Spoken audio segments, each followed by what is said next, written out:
Radio Sababu kanbaw awni sogoma lege kanya siki sanganya fla untana gusira anfaya watikeli kanbaw fleni Fatoma watraka montubala zewa dugutigidu watikeli kanbaw fleni Elage ya ale zewa sigde la makoroye onaka dimma dehna Elage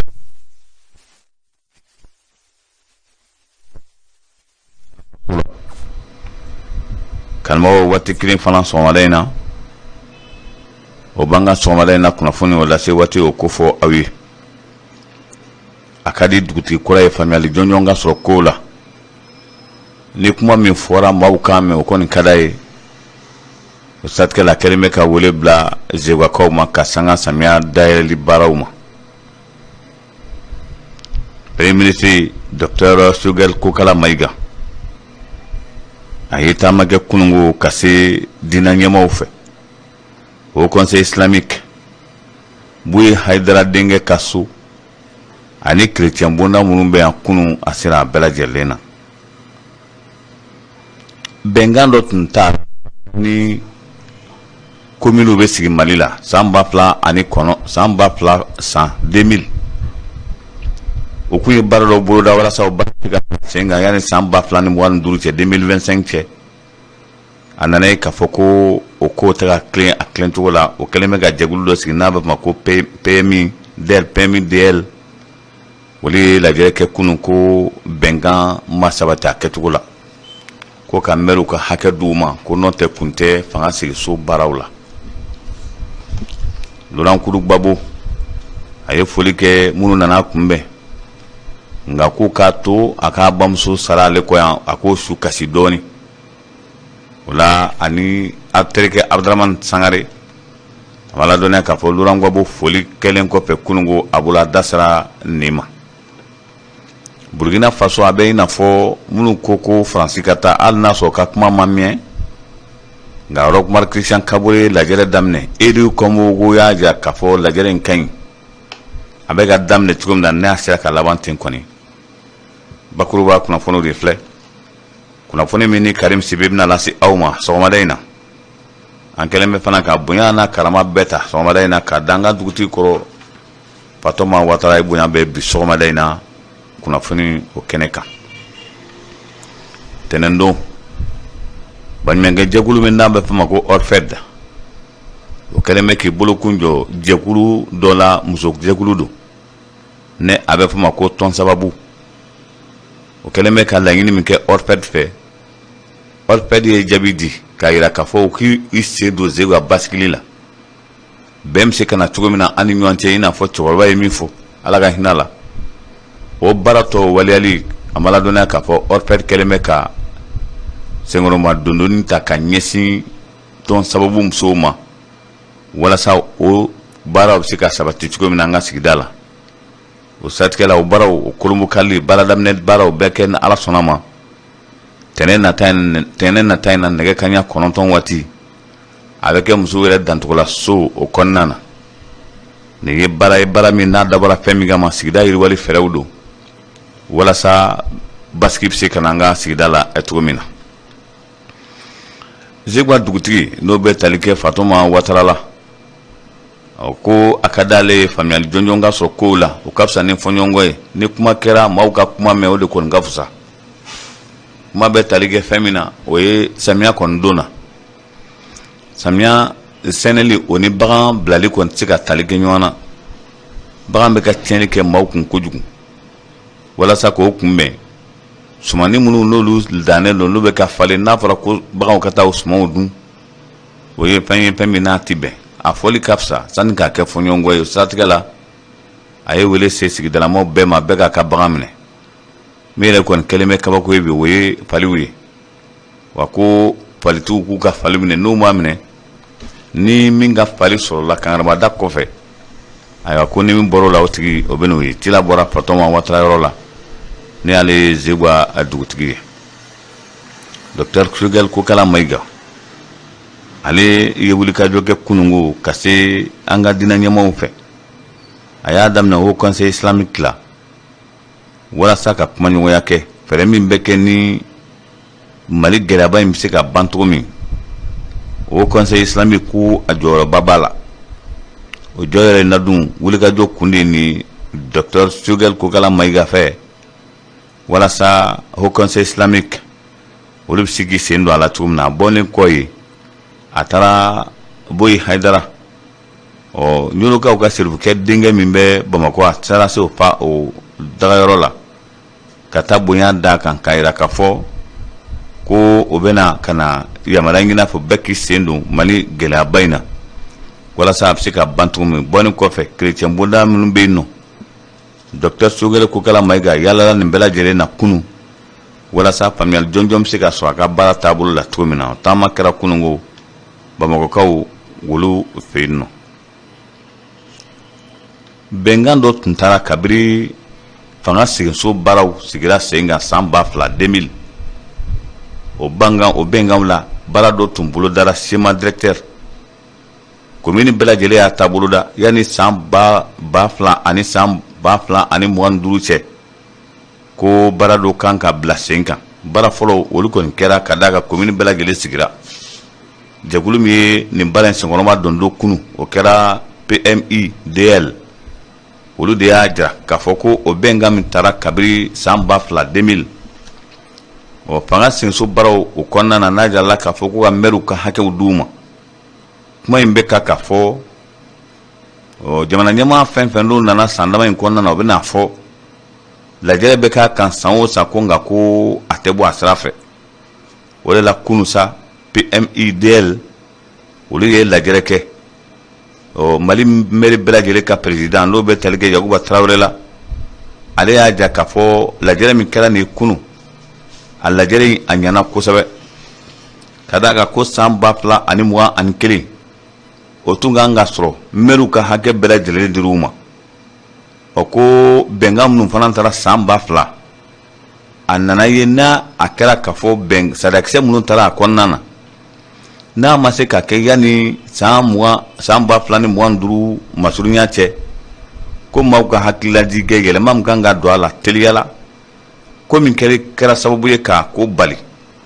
ko k'o bɔ a la joona ko min bɛ se ka kɛ sababu ye k'a ko teliya ko k'o don a la teliya la min ka fisa o de n'o tɛ san 2025 ne y'a sɔrɔ yɛrɛma hɔrɔnya bɛ commune rurale bolo ko o kɛra san 2000 san kabini a fɔra ko fanga sigira so yɔrɔ caman kɛra commune ye o commune olu san 21 o de dafalen filɛ nin ye ka dɔɔni yɛrɛ fara kan o siratigɛ la ko sigi kɛlen bɛ ka makɔnɔni kɛ fɛn fɛn n'o kan ka di mairilakaw ma k'o tɛ ka di hali nafa sɔrɔ minnu bɛ commune kɔnɔna na ko maire bɛ tɛ k'u ka nafa sɔrɔ yɔrɔ sɔrɔ u ka commune kɔnɔna na n'a dun tɛna laban o cogo la an bɛ aw ladɔnniya k'a fɔ an ka minisiri ka baara ɲɛsinnen bɛ fanga sigiso baaraw ma o y'a jira k'a fɔ faransɛ faga tɔni o bɛ kɛ sababuba ye ka yɛlɛma teliman caman don kow la kunnafoni min bɛ fana ka fara o kan i n'a fɔ y'a fɔ cogo min na sariya yɛrɛ la n'a nana ye k'a fɔ yɔrɔw bɛ yen yɔrɔ minnu baara cogo man ɲi commune bɛ yen commune yɛrɛ tɛ o jɔ commune yɛrɛ jɔkun tɛ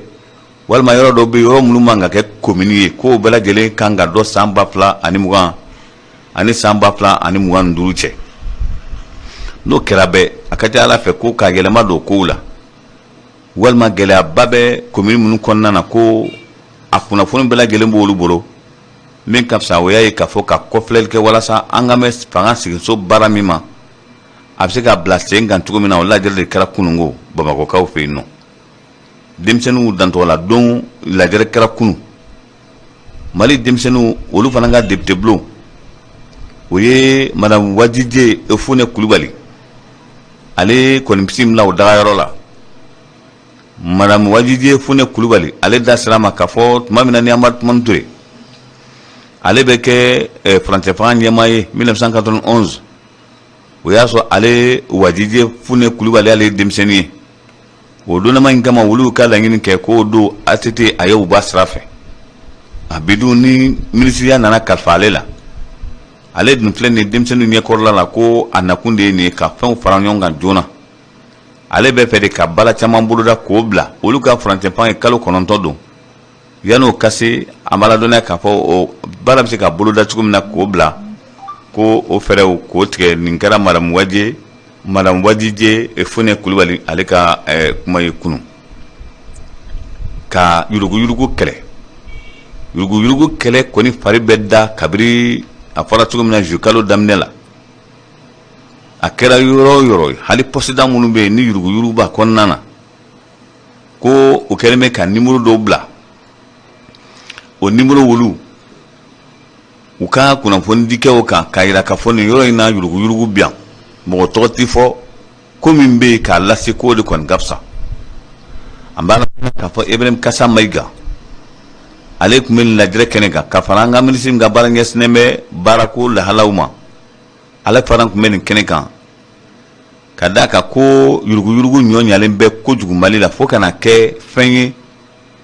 fɛn min ni an yɛrɛ tɛ yuruguyurugu walima nafolo tiɲɛ o kɛ koba ye tugun Mali kɔnɔna na yan maa bɛɛ lajɛlen bɛ k'i sen bɔ a la o y'a sɔrɔ bɛɛ sen b'a la e bɛ ka min kɛ e de tɛ k'i ta o filɛ fɛn ye ko n'o tɛ bi ka maliden ta tɛmɛsira da la ko i b'a sɔrɔ 90 olu bɛ yuruguyurugu la hali u t'a dɔn yɛrɛ k'u bɛ yuruguyurugu la furancɛ fangaw ko k'o se kuma sera dan na olu bɛ fɛɛrɛ bɛɛ lajɛlen tigɛ dossier min kɔni b'olu bolo o bɛna dossier ninnu woloma k'a bɛɛ lajɛlen da kɛnɛ kan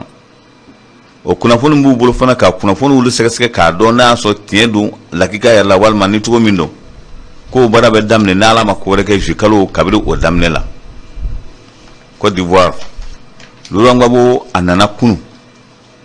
a fɔra fɔ cogo min na a bɔcogo kɔnɔ Bruxelles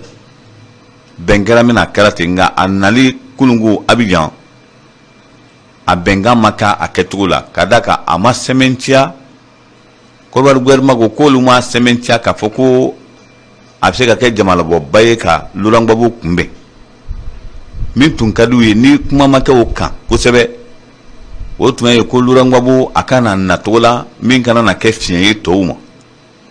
misali la a minɛna ko dɔ de kosɔn n'a nana k'a fɔ a nɔtɔ la ko nka maa minnu ka adamadenya donna bɔgɔ la o sen fɛ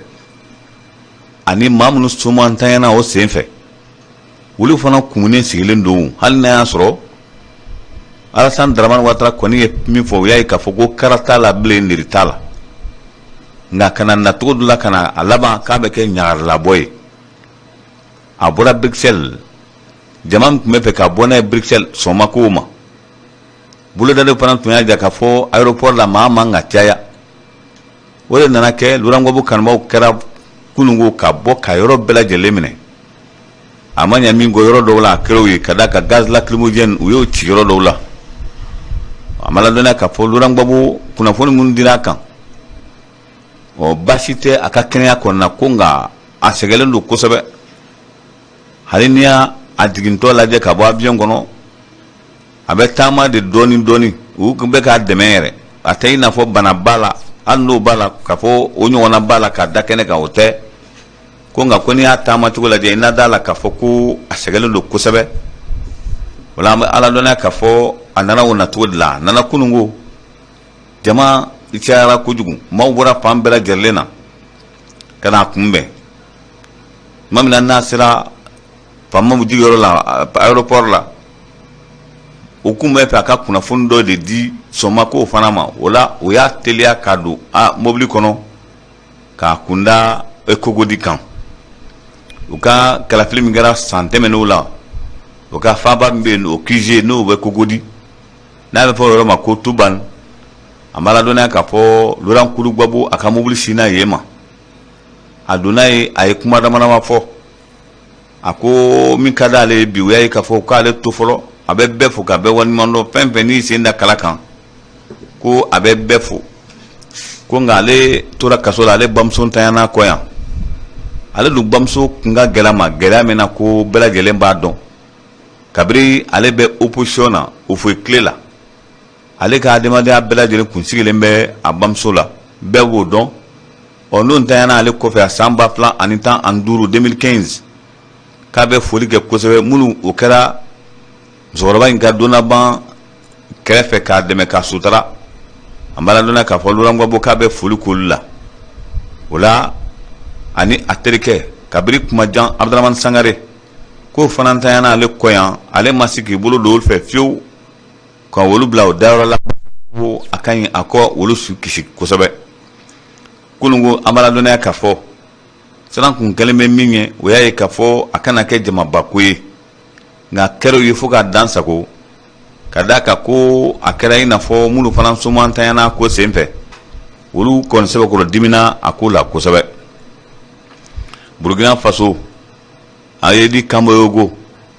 amala dona ka fo ale ngana dabo kan jama ye bi Burkina Faso Rockmar Christian Kabore ay la jere do damne cliff layna wala jere chaman ku ko akafsa ko sabe na kara aketugola ka bwa asiranyma fe ko ko ni kafusa akeleme ka société civile wele ka parti politique bela jele wele ngana daba fara majorité kan ka bebele ka beski rokili jamana la kana ko be li haram na ku ka le de hakilla kada ka maud man na fara ko bikafsa sinime jugani biye wala ko atna to intuina pelaj meme maula jekulu nani dum pala le nyonga clef line ka yira ka fo kelen tigore tala awbe ka munu kumbe ko ke ma bawi ko e français ko atigi jonjo e français o satke lambi awla dona ka fo o jekulu munu la se ko lu ko ni pela mi ka français gen ka bo Burkina Faso o kuma o be sena clef line o ni dum fana e Rockmar Christian Kabore kuma dola atara Gana ako Gana jamana nyamama ko tena nyaminko ni farapin jamana mu bulo fanyonga ka ko inkele ko bantu tala o ni jegulu do nana fo fana ka fo ko tiweleta kelela ma were ko klefla Rockmar Christian Kabore fana la jere damne ko ka leson hakilla wala edi Kamboyogo ko hakilla inti do were ka era bado choko betugumina ni aktika mawile ka tiefo mawye walma fere kura min babulu ka jamana la kanaka ka keno ta dama de kasarla Burkina kujugu wala jere be sena cliff line Burkina Faso Senegal kasara kere kujugu subi ka tiya ko di kono e kunungo amala dona ka fo demsen do torajila akunyongelen fleni mam torajila kapti jom matan duru boyongola oye kasara mi ni fere kanga sunyina la jona makisal ale le kon fe waso ale ba kayala la wala kunungo de sa ko fle kayira ka fo baram fle ka keni ko di dala ko adabla kuma osira Fatoma Ouattara ni ale zewa dukki ko ka lasi zewa ka bela delema beka afamia ka bagaw mine ni bagame mambuli ka bagamine ni mi ka bagamine ni mi sorolala e kon tana se ka fo bele tun ka fo kuna foni madima tila boranga dugutigi la no be talike Fatoma Ouattara la akambe na ala sonama bishina ni kuna ani sanji sona ami yon soni kene gelinga hakato bara salama amadu